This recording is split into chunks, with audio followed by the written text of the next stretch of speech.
Then the 4 is green growth, the 4th one, which is in every sphere of life, we have policy interventions and enabling provisions made so that India moves fast on the transition to renewable energy, the investments made for hydrogen mission, renewable energy transitional facilities which we need, natural gas, and also looking at biogas, also evacuation of power from renewable energy sources located in Ladakh to the rest of the country. So those are 4 highlights which I'd like you to go back to see the scale in which we are approaching these issues and the impact that it will have on large sections of India's population. Then, of course, I gave 7 priorities, which began with talking about inclusive growth, investments in infrastructure, also reaching the last mile so that those who are still left without a house or a sanitary facility or a road which is reaching them, and so on. So the last mile, reaching the last mile for those who desperately need that kind of a link are all being covered. Then we are also looking at a very futuristic fintech financial sector for which we have brought in some specific ideas. We are looking at also improving the industrialization of this country where people will be trained for Industrial Revolution 4.0, which means they're going to be trained for AI, IoT, using Web3 in other words. So training manpower to ready themselves for industries which are rapidly becoming industrialized in the Web3 context.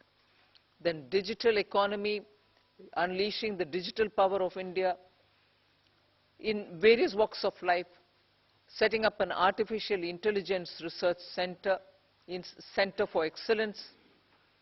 So all these are in part A.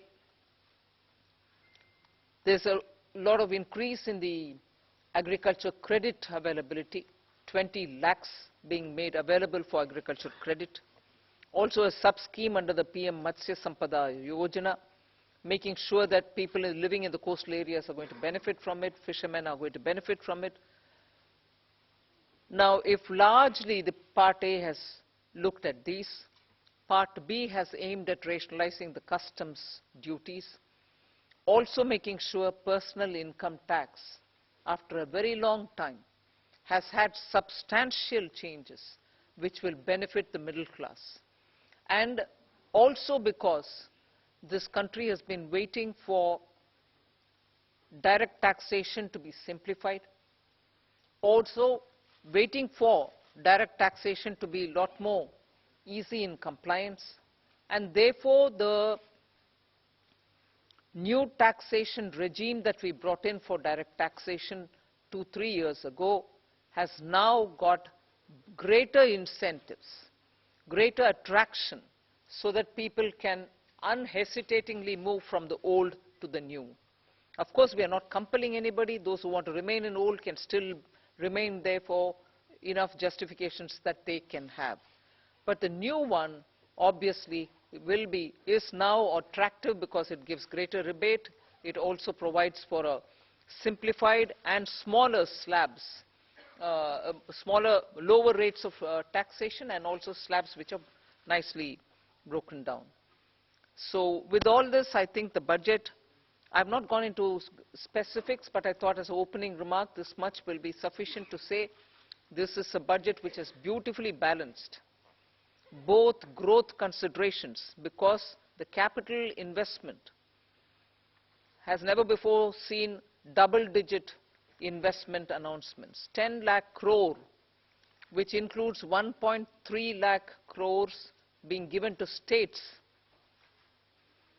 is going to give a big leg up for capital investment from government.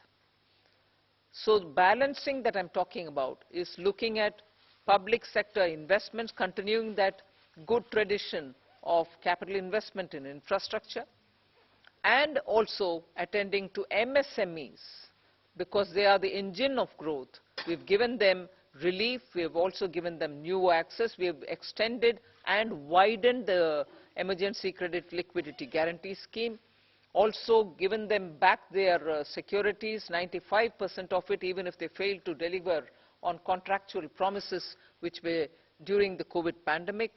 So the balancing is, one, we could sustain the capital infrastructure expenditure from the government, simultaneously in the private sector give a lot of push and impetus for the MSME, and not forgetting the individuals, the middle class individuals who needed that kind of a tax breaks and relief through taxation.